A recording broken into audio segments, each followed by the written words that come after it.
Hi అండి, good evening. నేను ఈరోజు ఓట్స్ స్మూతీ డిన్నర్కి రెడీ చేద్దాం అనుకుంటున్నాను. సో మీకు ఒక వీడియో చేసి చూపిద్దాము అని ఐడియా వచ్చింది. ఓట్స్ ఒక 15 మినిట్స్ నానబెట్టుకోండి. మీకు కాన్స్టిపేషన్ ఇష్యూస్ లేకపోతే డైరెక్ట్ నానబెట్టేసుకుంటే సరిపోతుంది. ఒకవేళ మీకు డైజెషన్ కానీ కాన్స్టిపేషన్ ఇష్యూస్ కానీ ఉంటే ఓట్స్ని ఫ్రై చేసుకోండి కొంచెం లైట్గా, ఆ తర్వాత నానబెట్టుకోండి. చియా సీడ్స్ వాటర్ కొంచెమే, ఎందుకంటే స్మూతీలా చేస్తున్నాం కదా.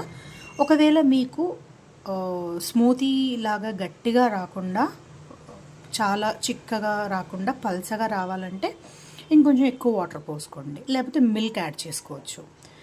ఒక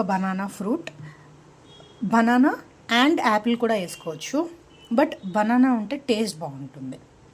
ఒకవేళ మీరు వెయిట్ లాస్ కోసం మెయిన్గా అనుకుంటే దీని బదులు యాపిల్ కూడా వేసుకోవచ్చు, లేకపోతే 2 వేసుకోవచ్చు. ఈ సీడ్స్ అండి, మార్నింగ్ నుంచి నానబెట్టుకున్న బాదం, పొట్టు తీసినవి. ఇవి గ్రౌండ్ నట్.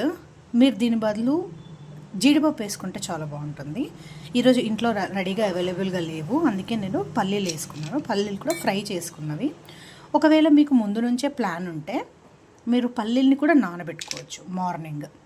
ఓకేనా, ఒక 3 డేట్స్.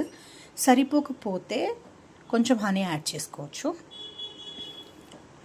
ఇవి పంకిన్ సీడ్స్, సన్ఫ్లవర్ సీడ్స్. నేను లైట్గా 2 రోస్ట్ చేశానండి. ఎప్పటి నుంచో ఒక స్టాక్ ఉంది నా దగ్గర. సో ఫ్లాక్స్ సీడ్స్ పౌడర్ కొంచెం రోస్ట్ చేసి గ్రౌండ్ చేశాను. ఓకేనా, ఇవి ఇంగ్రీడియంట్స్. ఇవన్నీ మిక్సీలో వేసుకొని స్మూతీ ఎలా వస్తుందో చూద్దాం. మన ఓట్స్ స్మూతీ ఇలా వచ్చిందండి. మీరు దీని మీద మీకు నచ్చిన నట్స్ అండ్ సీడ్స్తో గార్నిష్ చేసుకోవచ్చు. నాకు ఈ కన్సిస్టెన్సీ సరిపోతుంది. మీకు ఒకవేళ సరిపోదంటే మిల్క్ యాడ్ చేసుకోండి, లేకపోతే వాటర్ యాడ్ చేసుకోండి.